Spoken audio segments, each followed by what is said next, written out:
väska hon lämnade kvar, saker som ska kastas bort. Fläckar på väggen där tavlorna satt, och där hennes byrå har stått. Jag går genom rummen och ser på tapeter, hör ljud jag aldrig hört förr. Bunken har bara vissnade blad, men är hennes så den får stå kvar. Så svårt att ta farväl, ta ett sista farväl av de armar som hållit mig så länge.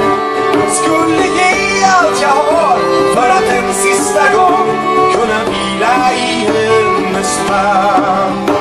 Bara vila i hennes famn.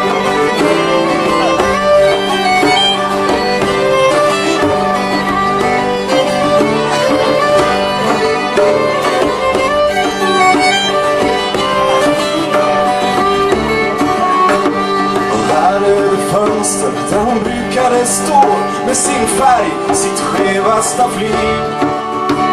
Med utsikt mot gården och grannens garage och hans björk, hennes älsklingsmotiv.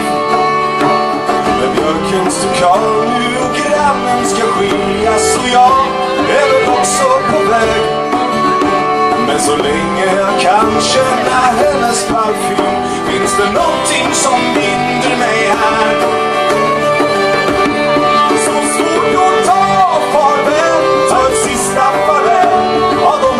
Som hållit mig så länge, skulle ge allt jag har för att en sista gång kunna vila i hennes famn.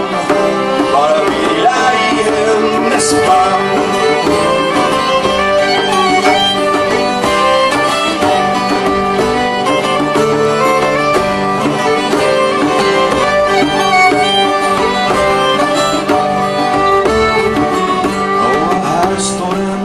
Hon lämnade kvar saker som ska kastas bort.